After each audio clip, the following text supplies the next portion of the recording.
बिस्मिल्लाहिर्रहमानिर्रहीम। अस्सलाम वालेकुम नाज़रीन, कैसे हैं आप? अल्हम्दुलिल्लाह हम बिल्कुल ठीक हैं। आज हम आपके लिए लेकर आए हैं कद्दू गोश्त का सालन। बहुत लजीज बनेगा इंशाल्लाह। बहुत लजीज बनता है।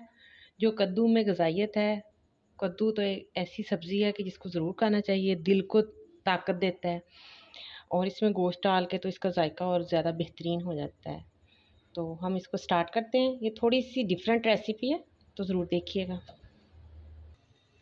ये एक पैन में हम थोड़ा सा ऑयल लेंगे, बिल्कुल थोड़ा सा, 2 चम्मच तकरीबन। और उसके अंदर हम ये जो कद्दू हैं इनको छील कर पहले धो लिया था अच्छे से, बाद में काटा है। मैं हमेशा सब्जियां पहले धो लेती हूँ, बाद में काटती हूँ ताकि उनकी ग़िज़ाइयत ना ज़ाया हो। तो ये हम इसमें डाल देंगे। डालने के बाद बिल्कुल हल्का सा, हाफ से भी कम, फोर्थ पार्ट जो है ना, ये जो है ये नमक इसके ऊपर छिड़क देंगे। और छिड़कने के बाद इसको हल्की आंच पे हम रख देंगे। ये कद्दू जो है ये अपने ही पानी में पक जाएगा, क्योंकि इस सब्ज़ी में बहुत ज़्यादा पानी होता है, तो ये अपनी ही पानी में पकेगा। तो उतनी देर हम लोग गोश्त को पका लेंगे, उस वक्त तक कद्दू तैयार हो जाएगा। अब गोश्त पका लेते हैं। गोश्त पकाने के लिए ये गोश्त लिया है चिकन, ये 1 केजी है। 1 केजी ही मैंने लिए हैं, 1 किलो ही कद्दू, और उनको छील के काटा था। और ये आधा कप जो है ये ऑयल लिया। इसके साथ ये एक जो बड़े साइज़ की प्याज थी, इसको काट लिया। ये अदरक लहसुन का पेस्ट है। 1 चम्मच नमक, आधा चम्मच हल्दी, 1.5 चम्मच सुरख मिर्च पाउडर, और ये 6 से 7 अदद सब्ज़ मिर्चें, और ये कुटी हुई सुरख मिर्चें, और ये गरम मसाला पिसा हुआ आधा चम्मच, और ये कलवंजी है। कलवंजी मैं सारे सालन में थोड़ी सी डाल देती हूँ। इसकी रीज़न ये है कि कहते हैं कलवंजी में बहुत ज़्यादा शिफा है, मौत के अलावा हर बीमारी का इलाज है इसमें। तो हर सालन में मैं ये आधा चम्मच ज़रूर डालती हूँ। ये मेरी हमेशा से रूटीन है। चलिए हम अब स्टार्ट करते हैं गोश्त बनाना। गोश्त पकाने के लिए हम सबसे पहले कढ़ाई में ये ऑयल डालेंगे।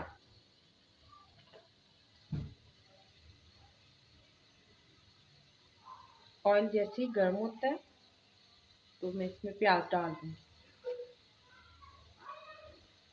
प्याज को हल्के से फ्राई करेंगे। आप देखें नाज़रीन, ये हमारा प्याज जो है ये फ्राई हो गया। थोड़ा सा फ्राई करना है, ज़्यादा नहीं। अब इसके अंदर हम अदरक लहसुन का पेस्ट ऐड कर देंगे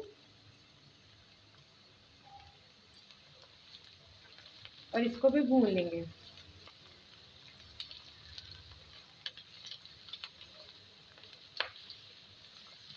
भूनने के बाद अब इसमें सुरख मिर्च 1.5 चम्मच, और ये हल्दी जो है ये 1.5 चम्मच ये डाल दूँगी।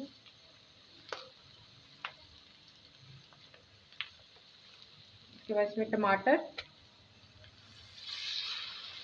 2 टमाटर मैंने लिए थे, उनको काट लिया था। ये 7 से 8 अदद सब्ज़ मिर्च ये डाल दूँगी।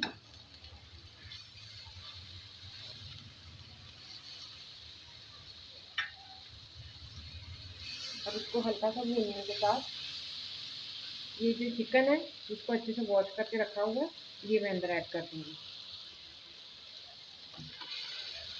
चिकन ऐड करने के बाद इसको अच्छे से फ्राई करेंगे, इसके अंदर भून लेंगे।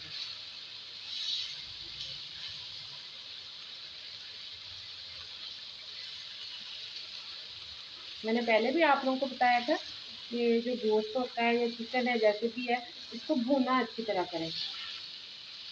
सब्जियों को थोड़ा कम पकाया करें और ढक के पकानी चाहिए ढक्कन देकर, ताकि उनके जो है ना सारे जो विटामिन हैं वो ज़ाया ना हो।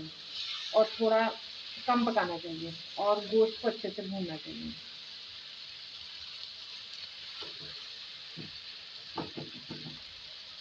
अभी इसने पानी छोड़ दिया। अब इसको भूनने तक, पानी खुश्क होने तक हम इसको भूनेंगे।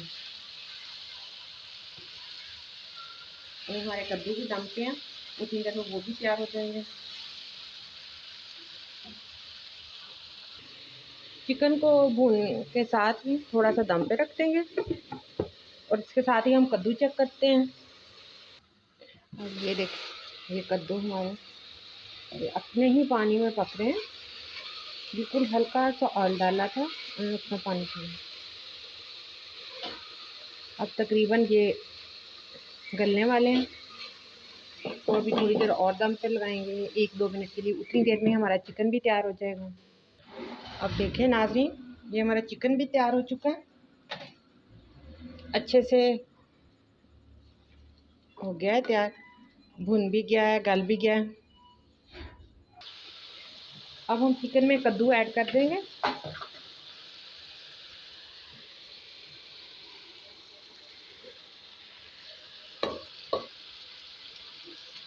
कद्दू अच्छे से गल गया, अपने ही पानी में गला है, दूसरा पानी नहीं डाला, बस इसको भाप में रखा है।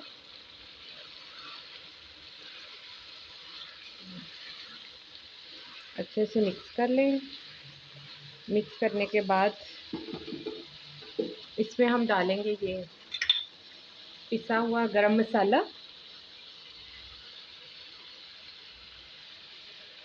और कुटी हुई सुर्ख मिर्च आधा चम्मच ले लें और इसके साथ ही ये आधा चम्मच ली थी कलवंजी। ये डालने के बाद इसको 2 मिनट के लिए दम पे रख देंगे। ये देखें नाज़रीन, ये हमारा कद्दू गोश्त बिल्कुल तैयार है। अब मसाला जो वो इसमें कद्दू में और इसमें एक जैसा हो चुका है, यकजान हो चुका है, मिक्स हो गया है। तो अब हम इसको निकाल लेंगे क्योंकि कद्दू तो पहले ही गल चुका था अपने पानी में। अब इसको थोड़ी देर के लिए बस दम पे लगाया और इसको सब्ज़ मिर्च जो कटी हुई है उसकी गार्निशिंग करने के बाद इसको हम सर्व करेंगे। तो ये बहुत मज़े का, बहुत लजीज, बहुत जायकेदार जो हमारा कद्दू गोश्त है वो तैयार है। ये देखें नाज़रीन, हमारा बहुत लजीज, बहुत जायकेदार, मसालेदार कद्दू गोश्त तैयार है। आप भी ज़रूर ट्राई कीजिएगा, यकीनन आपको हमारी ये रेसिपी बहुत अच्छी लगेगी। और हमारे चैनल को सब्सक्राइब करना मत भूलिएगा। आज के लिए इतना ही। अल्लाह हाफ़िज़।